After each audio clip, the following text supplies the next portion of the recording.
오늘 나눌 말씀의 제목은 떡 하나 주면 안 잡아먹지입니다. 왜 이 제목을 붙잡았냐 하면 미혹하는 자들 때문입니다.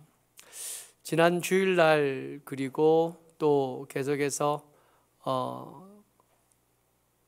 신약 성경들을 살펴보면 끊임없이 거짓 선지자들, 적 그리스도에 대한 경고들이 계속 반복되고 있는 것을 봅니다. 가만히 생각해 보면 이렇게 우리의 믿음을 노리고 우리를 유혹하는 자들이 있는 이 상황이 참 불편하고 어렵습니다. 심지어 하나님의 건강하고 바른 복음을 붙잡은 교회들보다 오히려 더 힘이 강한 이단들을 만나는 거죠.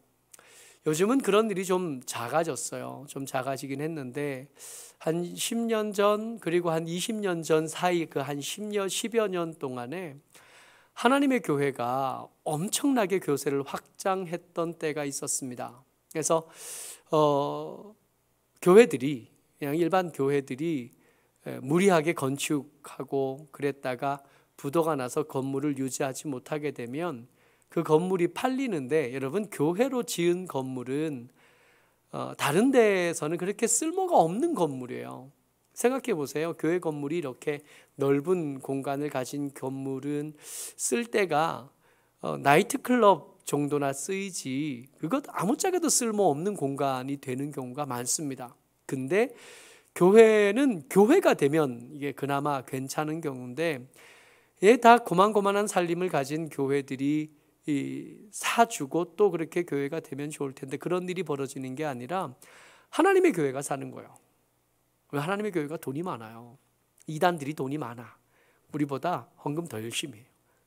집 팔아서 헌금하고, 우리는 그렇게 되기를 별로 저는 이렇게 바라지도 않거든요. 여러분, 집 팔아서 헌금하라 그러고 헌금하라고 혹시 제가 말하거든, 아, 저 인간이 드디어 미쳤구나, 이렇게 생각하면 맞아요. 그럼 저를 쫓아내셔야 돼요. 건강하지 않은 거예요. 교회보다 가정이 훨씬 더 중요하거든요.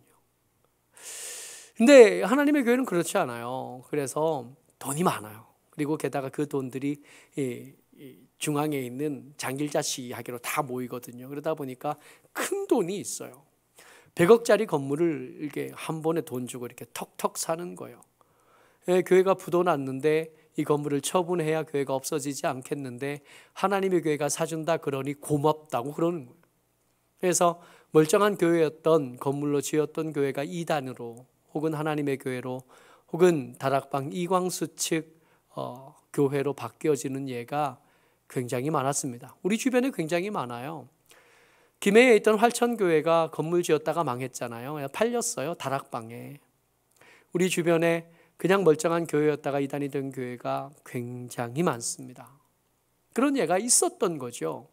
이런 불편한 상황, 이런 불편한 상황을 왜 하나님께서 그냥 두고 보실까?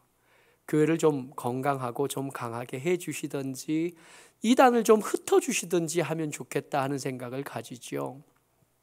근데 여러분, 예수님을 미혹하는 자가 있었는데, 그죠? 예수님이 금식하시고 가장 약하여졌을 때 성령께서 그를 붙잡으신 게 아니라 사탄이 그를 붙잡았던 것을 우리가 기억하고 있는 겁니다. 예수님을 그렇게 미혹했다면 우리를 그냥 두는 게 더 이상한 건지도 모르겠어요. 초대교회 때 그 위대한 사도들과 교부들이 계실 때, 그 위대한 믿음의 영웅들이 있을 때도 교회 안에서 계속해서 미혹하는 자 이야기를 나눴어야 되는 겁니다. 그게 성경이 됐으니까. 하나님의 아들 예수님과 함께 길을 걸었던 사도 요한이 살아있을 때, 그가 눈 시퍼렇게 뜨고 교회의 부모요, 아비요, 장로로 여전히 살아있을 때도 그가 이 교회와 나누는 이야기의 주제가 미혹하는 자들이었다는 겁니다. 그때도 그렇다면 지금 저같이 보잘것없는 사람이 섬기는 이런 교회를 악한 것들이, 이단들이, 미혹하는 자가 그냥 두겠느냐고요. 그럴 리가 없는 거죠. 그러니까 이거는 없애버렸으면 좋겠는데 예수님께도 있었던 그 미혹하는 일들, 초대교회도 있었던 그 미혹하는 일들, 지금도 있는 건 당연한 거예요. 그러니까 이걸 없애달라고 기도할 게 아니라 이걸 잘 분별해서 그들의 꾀임에 넘어가지 않도록 기도하는 게 오히려 더 반듯한 기도 제목, 더 성경적인 기도 제목이 되는 거라는 겁니다. 미혹하는 자가 있다는 거예요. 사도 요한이 살아있을 때부터 그랬습니다. 요한이서 7절 말씀이요. 같이 한번 읽어보죠. 시작. 미혹하는 자가 세상에 많이 나왔나니 이는 예수 그리스도께서 육체로 오심을 부인하는 자라. 이런 자가 미혹하는 자요 적 그리스도니. 이미 초대교회 때 적 그리스도가 교회의 문제였던 겁니다. 여러분, 한 명을 떠올리시면 속는 거예요. 시대마다 있고 교회마다 있을 수 있고 교회마다 이런 일들로 몸살을 앓는 일들은 얼마든지 있을 수 있는, 경각심을 가지지 않으면 우리 믿음은 홀라당, 이들을 부를 때 미혹하는 자라고 부르잖아요. 이들을 부르는 더 공식적인 명칭이 있거든요. 거짓 선지자라는 이름도 있고 그들을 부르는 적그리스도, 더 경각심을 가지게 하는 이름이 있는데도 불구하고 또 다른 이름 하나, 미혹하는 자라고 또 다른 이름을 소개하는 이유는 뭐냐면 이들의 일들이 교묘하기 때문에 그렇습니다. 그러니까 교묘하게 우리들 틈에 얼마든지 들어올 수 있는, 미혹하다 그랬으니까 내놓고 우리의 멱살을 붙잡는 일도 얼마든지 있을 수 있지만 멱살을 붙잡는 일뿐만 아니라 우리의 귀에 살살 엉뚱한 이야기를 집어넣는데 이들의 정체를 좀 알면, 이들의 미혹의 목적지를 좀 알면 따라가다가도 중간에 문득 정신을 차릴 수 있겠는 거죠. 이들의 정체가 뭐냐, 이들의 목적이 뭐냐, 미혹하는 자가 우리에게서 빼앗아가고 싶어하는 게 뭔지, 그들의 정체가 뭔지 염두에 두면 우리가 좀 우리의 믿음을 지키는 일에 더 도움을 받을 수 있겠다는 겁니다. 이들의 정체가 뭐예요? 예수 그리스도께서 육체로 오심을 부인하는 것. 이게 이들의 정체요, 이들의 핵심인 겁니다. 가만히 생각해 보세요. 예수 그리스도께서 육체로 오심, 예수님의 하나님께서 임마누엘 하신 그 사건부터 시작해서 그 육체의 옷을 벗으실 때까지 있었던 일들을 쭉 떠올려 보면 이들이 하려고 하는 일들의 목적을 알 수 있습니다. 예수님께서 땅에 몸을 입고 오셨다가 고난받으시고, 고난받으시다가 십자가에 못 박혀 돌아가시고, 그렇게 부활하셨다가 승천하셔서 다시 오시겠다고 말씀하셨던 그 일련의 일들, 우리가 여러 번 듣고 계속해서 반복해서 공부하고 알고 있는 이 일들, 이것들을 부정하는 게 저들의 목적이에요. 이들에게서 예수님의 그 이야기를 우리에게서 떨어뜨리려고 하고, 그 명백한 사실의 이야기를 그럴 수도 있고 아닐 수도 있는 이야기로 듣게 하고, 믿지 못하게 하고, 옛날에 우리가 단군 이야기를 신화처럼 듣는 것처럼 2000년 전에 있었던 신화 이야기로 듣게 하려는 게 이들의 목적, 이들의 정체인 겁니다. 오늘 설교 제목이 떡 하나 주면 안 잡아먹지예요. 어떤 산속 집에 엄마와 오누이가 살았대요. 엄마가 아랫마을에 있는 잔치집에 일꾼으로 알바를 구한 거죠. 그래서 알바로 갔어요. 알바로 가서 열심히 하루 종일 일했더니 이 주인이 돈을 안 주고 떡을 준 거예요. 돈을 줬어야지. 떡을 한 광줄이 머리에 이고 이제 집에 돌아옵니다. 집에 돌아오는데 이게 산고개를 넘자니 웬 커다란 호랑이 한 마리가 다가와서 이렇게 말한 거죠. 떡 하나 주면 안 잡아먹지. 떡 주죠. 안 잡아먹는다는데 떡 줄 수 있죠. 떡 하나 줬어요. 또 다음 고개를 넘는데 호랑이가 또 왔어요. 떡 하나 주면 안 잡아먹지. 안 죽을 테니까 줬죠. 문제는 항상 그 떡이 남은 고개보다 하나가 모자라요.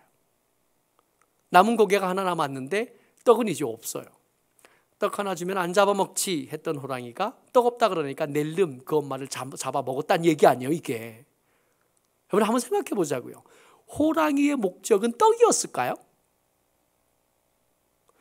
생각해 보세요. 엄마를 낼름 삼킬 수 있는 호랑이가 그 엄마가 머리에 일 수 있는 떡 한 조각으로 배가 부를까요? 제가 이거 생각하다가 이 동화가 참 말도 안 된다 하는 생각을 했어요. 애초에 이 호랑이의 목적은 떡이 아니었을 겁니다. 만약 떡이었으면 그 엄마를 노릴 게 아니라 잔치집에 갔어야지.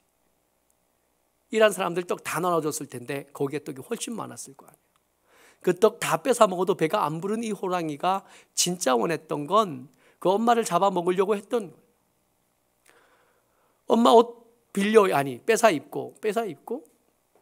뺏어 입고 이미 죽었으니까 뺏어 입은 것도 아니고 어쨌든 엄마 옷 입고 집에 가서 오누이도 잡아먹겠다 그랬으니까 애초에 떡이 목적이 아닌 거예요. 떡은 핑계지, 핑계. 떡 없다 그럴 때까지 기다렸다가 떡 없다 그러면 잡아먹어야지 했던 겁니다. 여러분, 미혹하는 자들의 목적은 뭘까요? 그냥 이 호랑이처럼 떡 하나 주면 그럴 텐데 미혹하는 자는 떡 하나 주면 이러지 않아요. 내가 떡 하나 줄게 그래요. 대신 받고 싶은 거 뭘까요? 우리 재산이요? 우리가 가진 인맥이요? 우리가 가진 건강함이요? 우리가 가진 뭘까요? 뭐가 이 미혹하는 자들을 우리에게 찾아와서 그 번거로운 과정, 여러분 미혹하는 자에게도 미혹하는 그 과정은 번거로울 수밖에 없어요. 하고 싶은 말은 따로 있는 거잖아요. 하고 싶은 말은 따로 있는데 그 말을 내놓고 못하는 거 아니에요. 눈치챌까 봐. 그래서 답답한 호랑이처럼 떡 하나 주면 하고 있는 거 아니에요. 진짜 먹고 싶은 건 엄마인데 엄마 먹겠다 그러면 눈치를 챌 거니까 엄마 먹겠다고 못하고 그 떡이 떨어질 때까지 기다린 거 아니에요. 미혹하는 자가 우리에게 원하는 거. 요한이서 8절 말씀입니다. 같이 읽어요. 시작. 너희는 스스로 삼가 우리가 일한 것을 잃지 말고 오직 온전한 상을 받으라. 아멘.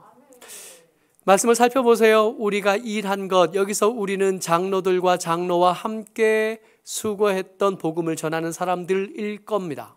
일한 것, 이 사도와 그 사도의 동료들이 일한 것은 뭐냐 하면 저들에게 복음을 전하고 저들이 믿음을 얻게 하는 것이었을 겁니다. 그러니까 우리가 일한 것, 그들이 가졌던 믿음, 그 믿음으로 말미암아 얻었던 여러 가지 많은 복들이 있을 거고 이 믿음 때문에 얻을 수 있게 되었던 상이요, 온전한 상. 지금도 온전한 상을 누리지만 이 온전한 상을 지금 시작하긴 했으나 아직 온전히 맛보지 못했던 우리가 천국에서 누릴 수 있게 될 그 온전한 상 말입니다.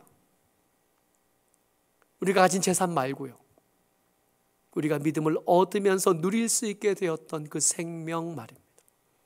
우리가 믿음을 얻으면서 누릴 수 있게 되었던 아버지 하나님의 아들이라고 하는 그 과분한 자격, 양자된 그 특별한 은혜요.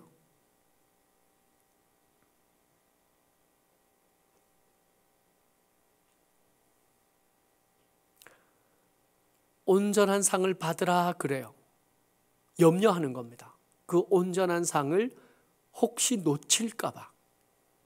하나님께서 우리를 포기하실 리는 없을 테니 이 온전한 상을 놓치는 이유는 항상 한 가지밖에 없어요. 우리가 이 믿음을 포기하는 거예요. 호랑이가 와서 돈 줄 테니까 믿음 달라 그러면 냉큼 돈 받고 믿음 파는 거예요. 그런 일이 벌어진 겁니다. 건강 줄 테니까 믿음 달라 그러면 그 건강 받고 믿음 파는 거예요. 그런 일이 초대교회 때 벌어졌던 겁니다. 이 적그리스도, 이 미혹하는 자들의 그 달콤한 유혹에 믿음을 팔아버리는 일들이 생각보다 훨씬 빈번하게, 생각보다 훨씬 자주, 생각보다 훨씬 큰 상처를 남기는 일들로 교회를 핥히고 지나갔던 거예요. 이걸 염려하는 겁니다. 하나님은 우리를 포기하지 않으시지만 우리는 우리가 가진 이 믿음이 얼마나 귀한지를 잘 몰라요. 잘 몰라서 그 얄팍한 몇 푼의 돈에 믿음을 파는 일들이 실제로 일어났던 거고, 그 일어나는 일들이 염려가 되고 걱정이 돼서 우리가 너희들에게 믿음을 주기 위해서 내 생명을 걸었던 것들 너희들이 잊어버리지 않았으면 좋겠어 하고 지금 이 편지를 쓴 거 아니에요. 너희들에게 그 자격을 주기 위해서 예수님께서 생명을 걸어서 생명을 대가로 주고 너희들에게 믿음을 줄 수 있게 되었어. 이거 잊어버리지 말라고 이거 쓴 거 아니에요. 너무 쉽게 이 믿음을 팔아버리니까 떡 하나 주고 생명 사는, 생명을 파는 일, 그런 일들이 우리 삶에서, 우리 일상에서 우리가 그렇게 믿음 좋다고 존경하는 초대교회에서 빈번하게 일어났던 거예요. 그래서 이게 편지가 되어야 됐고, 이게 같이 나누어야 될 중요한 이야기, 논쟁거리가 되었어야만 했던 겁니다. 여러분들, 우리 믿음은 미혹하는 자들에게 목적이요 목표가 됩니다. 이 믿음이 귀하다는 걸 우리만 몰라요. 세상이 다 알아. 특별히 미혹하는 자들이 잘 알고, 이 사도들이 알고, 성경이 아는데 우리만 몰라요. 우리가 어떤 믿음이 얼마나 귀한지, 얼마나 중한지 몰라요. 여러분, 모쪼록 우리 믿음을 귀히 여길 줄 아는 지혜가 여러분들과 제게 있어지기를 소원합니다. 근데 이 믿음을 지켜야겠잖아요. 그러니까 이 믿음을 지키려니까 이 믿음을 빼앗아 가려고 미혹하는 자들의 어떤 사람이 미혹하는 자인지, 어떤 자들이 우리의 믿음을 위해서 우리를 찾아와 준 장로님인지 분별해야 될 거 아니에요. 그래야 말을 가려 듣죠. 아무 말이나 들으면 안 될 테니까 말입니다. 10절 말씀이요. 같이요. 시작. 누구든지 이 교훈을 가지지 않고 너희에게 나아가거든 그를 집에 들이지도 말고 인사도 하지 말라. 11절. 그에게 인사하는 자는 그 악한 일에 참여하는 자임이라. 옛날에 그랬어요. 그러니까 교회에서 상처받고 교회를 떠난 사람들과 사람들이 교제하지 않았으면 좋겠다고 이렇게 목사들이 생각을 했어요. 그래서 이 말씀 근거를 가지고 봐라, 교회를 떠난 사람들은 같이 막내하면 안 되고 인사도 하지 말라 그랬으니까, 그리고 인사하지 말라 그랬어요. 여러분, 무식해서 그랬던 거예요. 이 말씀은 그런 말씀 아니에요. 그런 말씀이 아니라 이단에 빠졌던 혹은 적그리스도를 향한 경각심을 깨워주려고 하신 말씀입니다. 여러분, 서로 사랑하라가 이 요한 서신의 핵심이었잖아요. 근데 서로 사랑하라고 말하면서도 이 얘기를 했어야 되는 거예요. 인사도 하지 말라고. 그 적그리스도를 향하여 너희들이 미련을 포기하라고. 그 일이 안 끝난 거예요. 첫 번째 편지를 보내고 나서도 이 일이 안 끝나서 두 번째 편지를 보내면서 또 이야기해야 될 만큼 그 끈질긴 적그리스도들이, 이단 사살에 빠진 그들이 우리를 포기하지 않고 끊임없이 우리에게 관계하고 우리에게 이야기하는 겁니다. 찾아와서 계속 말하는 거예요. 니네 목사가 말씀이 없다고, 니네 교회가 말씀이 없다고, 우리를 가르치는 강사가 성경 구절을 6,000개나 외운다고.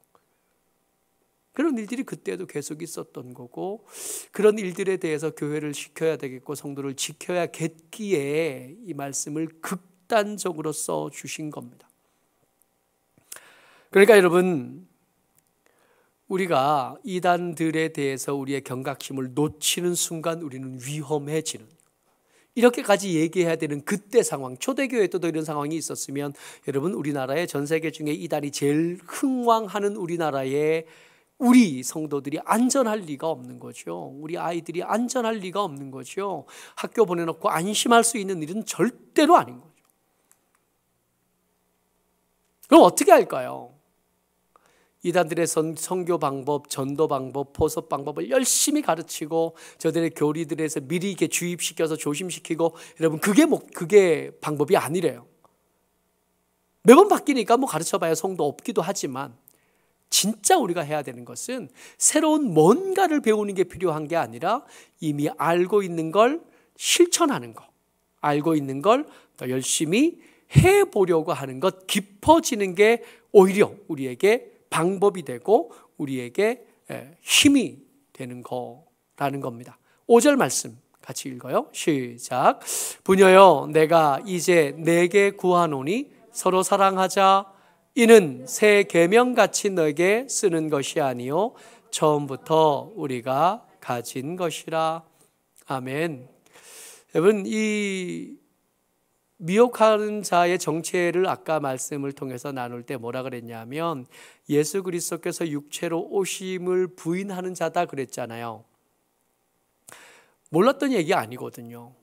저들의 목적은 새로운 이야기 뭐라도 상관없어요. 그게 진짜든 가짜든 합리적이든 논리적이지 않든 상관없어요. 뭐든 집어넣어서 우리가 원래 알고 있던 그 복음이 흐려지기만 하면 그들은 성공하는. 그러니까 우리의 방어는 뭐냐면 이것들이 더 우리에게서 흐려지지 않게 지키기만 하면 우리가 성공하는 게 되는 거예요. 해 아래 새 것이 없는데 유독 해 아래 새 것이 없는 더 특별한 게 뭐냐면 복음입니다. 복음은 새로워지지 않아요. 예수님이 하나님이신 예수님께서 우리를 구원하기 위해서 육신을 입으셨다는 그 복음은 새로워지지 않아요. 2000년 전에 복음이었던 그건 지금도 여전히 똑같은 모습으로 우리에게 복음인 거예요. 그 예수님께서 우리를 사랑하셔서 기꺼이 십자가에 못 박히셨다는 그 복음, 그 위에 새로운 해석, 새로운 설명, 새로운 여러 가지 미사여구는 등장할 수 있지만 그 자체를 흐려지게 하는 어떤 시도도 필요 없을 뿐만 아니라 그런 시도가 있다면 이것들은 미혹하는 자들의 시도인 것을 여러분들 꽤 기억하고 계셔야 돼요. 새로운 것이 필요한 게 아니에요. 이미 알던 것에서 깊어지는 것이 우리에게 필요한 거예요. 서로 사랑하라라고 말하잖아요. 믿음이 우리 가운데 들어오면서 우리가 시작하게 된 것, 경쟁하는 것, 시비하는 것, 누가 더 옳은지 나누고 토론하는 것보다 더 중요해진 것, 사랑하는 것, 이걸 더 잘하게 되는 게 우리가 이단에서 나를 지키고 이단에서 우리를 지키는 방법인 것. 새로운 믿음이 필요한 게 아니라 새로운 교리가 필요한 게 아니라 더 새로워진 사랑이 필요한 것. 믿음과 교리는 우리가 알고 있던 거 붙잡으면 되고 이 믿음을 잘 표현해낼 더 잘 사랑하는 방법, 더 뜨겁게 사랑하는 방법, 더 효과적으로 사랑하는 방법을 연습하고 몸에 익히는 겁니다. 사랑에는 기술이 필요하거든요. 잘 사랑하는 분들이 계시잖아요. 잘 사랑하는 여러분들과 내가 됐으면 좋겠어요. 그래야 우리가 가진 믿음이 우리 가운데서 더 든든해질 거고 더 반듯해질 거니까 말입니다. 모쪼록 저와 여러분들 주의 은혜 가운데서 사랑하되 더 사랑하고 그 사랑의 이유가 그 사람이 아니라 내 속에 있는 믿음 때문이 되는 저와 여러분 되시기를 주의 이름으로 축복합니다. 아멘.